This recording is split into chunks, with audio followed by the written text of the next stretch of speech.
Alex, I was looking at my old welding hood this morning, the one with the cracked lens and more character than a Dickens novel, and it hit me. We are living in the future, but I'm still out here smelling like burnt ozone and stubbornness. Only you could find poetry in a piece of plastic that smells like a campfire gone wrong.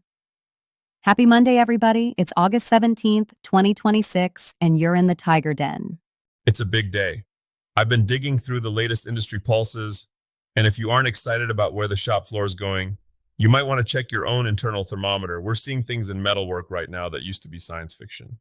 You're talking about that aluminum welding tech from The Fabricator, right? Because usually, when you talk about welding aluminum, the conversation involves a lot of colorful language and you throwing a tungsten electrode across the room. Look, aluminum is a fickle beast. It's like trying to solder two sticks of butter together using a lightning bolt. If your timing is off by a heartbeat, you just end up with a shiny puddle on your boots. But this new pulse welding tech, it's basically giving a MIG gun the brain of a master TIG welder. You're getting those beautiful stack of dimes beads without having to spend 20 years developing the muscle memory of a surgeon. So, you're saying I could actually weld a motorcycle frame without it looking like a pigeon had an accident on the joint? Exactly. It's leveling the playing field. And it's not just the hardware. Shops are starting to use digital twins. They're simulating the whole workflow before they even strike an arc. It's like playing a video game of your project to see exactly where you're going to trip over your own feet before it actually happens. I love the idea of failing in a simulation rather than failing on a $300 sheet of marine-grade alloy. But speaking of things that are actually worth money, let's talk about the trades. The new 2026 data just dropped, and if you're a plumber, you're basically the belle of the ball right now. 12.9%. That is the average pay jump for plumbing techs this year. To put that in perspective for the folks at home, that's double what the corporate office types are seeing. It turns out, when the world goes digital, people still need their toilets to flush and their hot water to stay hot. You can't outsource a burst pipe to an AI in another country. ChatGPT, please fix my flooded basement. Yeah, it doesn't work. But the report mentioned something interesting. The full stack technician. That sounds like something a software engineer would say, not a guy under a sink. It's the new reality. If you're just showing up with a pipe wrench and a prayer, you're leaving money on the table. The high earners now are the ones who can plumb a bathroom and then calibrate the smart home leak detection system and the gray water recycling sensors. If you can bridge that gap between heavy metal and high tech, you aren't just a contractor, you're a unicorn. And unicorns get to set their own rates. So basically, don't just ask for more money. Ask for the company to pay for your smart home certifications. That's the secret sauce right there. Negotiate for the knowledge, and the paycheck will chase you down the street. Let's pivot to the maker moguls. I saw the Q1 stats for Etsy and Shopify, and I honestly thought there was a typo. $122 per active buyer? People are spending that much on handmade goods?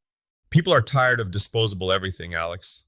They're exhausted by furniture that's held together by wood glue and optimism, which falls apart the moment you move apartments. They want something that feels like a human being actually touched it.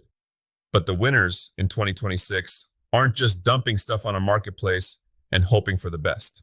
You're talking about the hybrid model, which, for the record, sounds like a fancy car, not a business strategy. It's simpler than it sounds. Think of Etsy like a crowded street fair. You go there to get noticed, to let people browse, but you don't want to live at the fair forever. They take too big a cut of your funnel cake. You want to lure those customers back to your own shop, your Shopify or your personal site. That's where you keep the data, you build the relationship, and you sell the high-ticket custom stuff. Like a gateway craft? Exactly. Sell them a leather keychain on Etsy, and then sell them the $3,000 custom saddle on your own site. And keep it niche. If you try to sell everything to everyone, you end up selling nothing to nobody. If you're the 3D printed workshop organization guy, own that. Be the king of the pegboard. The king of the pegboard. I'm putting that on your tombstone, Tiger. I've been called worse. All right, let's get into the DIY mastery segment. You've been hovering over the Milwaukee 2026 pipeline reveal like a kid at a candy store window. What's actually worth the hype? The new M18 orbital sanders. I know, it's just a spinning disc. But they finally cracked the code on the integrated vacuum systems. I spent half my life with a fine film of sawdust in my lungs, looking like a powdered donut by 5 o'clock. These new units are so clean, you could almost wear a tuxedo while finishing a cabinet. Almost. I'd pay good money to see you in a tuxedo in this shop. But what about the heavy lifting? You mentioned the Sika water bar system. That sounds industrial. It is. It's what they use in dams. and massive infrastructure. But it's trickling down to residential. If you're building a retaining wall or trying to turn a damp basement into a workshop, this is the stuff that makes you sleep better when a thunderstorm hits. It's about not having to do the job twice. There's nothing more expensive than a cheap fix that fails in 3 years. Speaking of expensive fixes, kitchen cabinets. The mere mention of a kitchen remodel makes most people's bank accounts start weeping. It's the biggest racket in home improvement. People think you need a degree in architecture to build a box.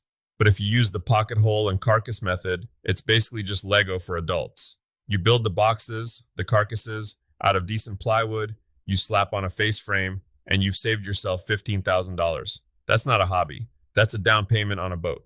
Or a down payment on more tools. Well, obviously, the goal is always more tools. We've covered a lot today, from high-tech aluminum welding to the fact that plumbers are the new rock stars. What's the one thing people should take into their shop this week? I think it's the realization that the line between blue collar and high tech has officially evaporated. Whether you're welding, plumbing, or building a brand, the winners are the ones who aren't afraid to plug in. Don't be intimidated by the new software or the smart systems. Embrace the full stack mentality. Treat your craft like the high level discipline it is. And maybe try not to smell like a campfire. Let's not get ahead of ourselves. A little bit of shop smell is good for the soul. Fair enough. If you want the pricing for profit spreadsheet or that guide on waterproofing, head over to the blog. Stay gritty, stay creative, and don't be afraid to make a mess. We'll see you in the shop.